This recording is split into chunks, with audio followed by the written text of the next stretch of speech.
ડીસા દક્ષિણ પોલીસે ચોરીના મુદ્દામાલ સાથે 2 શખ્સોને ઝડપી પાડ્યા। ડીસા દક્ષિણ પોલીસે થોડા દિવસ અગાઉ પહેલા થયેલ ચોરીનો ભેદ ઉકેલી 2 શખ્સોને ચોરીના મુદ્દામાલ સાથે ઝડપી પાડી જેલના સળિયા પાછળ ધકેલેલા છે।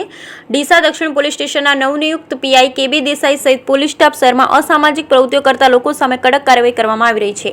ત્યારે કચ્છ ભુજ રેન્જ આઈજી ચિરાગ કોરડિયા સહિત બનાસકાંઠા જિલ્લા પોલીસ વડા અક્ષરાજ મકવાણા દ્વારા મિલકત સંબંધી ગુનાઓ શોધી કાઢવા માટે સૂચના કરેલ હોય જે અંતર્ગત ડીસા નાયબ પોલીસ અધિક્ષક સીએલ સોલંકીના માર્ગદર્શન હેઠળ ડીસા દક્ષિણ પોલીસ સ્ટેશનના પોલીસ ઇન્સ્પેક્ટર કેબી દેસાઈ દ્વારા મિલકત સંબંધી ગુના શોધવા માટે સૂચના કરેલ હોય ડીસા દક્ષિણ પોલીસ સ્ટેશનના PSI MV Devda, head constable Pravinbhai Parmar, Ishwarbhai પોકો, વિરસંગભાઈ પોકો, ભરતભાઈ પોકો, Hareshbhai police constable, Harshadbhai police constable, Ramjibhai police constable, Manubhai police constable, Sagarbhai પેટ્રોલિંગમાં હતા જે દરમિયાન 2 શખ્સોને ચોરીના મુદ્દામાલ સાથે ઝડપી પડ્યા। પકડાયેલ શખ્સો પૈકી નિકુલ બાબુલાલ ઠક્કર સરગમ સોસાયટી મોહિત ઉર્ફે ભૂલો, ભગવાનભાઈ માજીરાણા નહેરુનગર ટેકરા વિસ્તાર પાસેથી સોનાના ચેનનો ટુકડો સહિત 3 મોબાઈલ ગેસનો બાટલો સાથે 46,000 5,000નો મુદ્દામાલ સાથે ઝડપી પાડી જેલના સળિયા પાછળ ધકેલી દેવામાં આવ્યા। Bureau report Thakkar, Deesa, Banaskantha.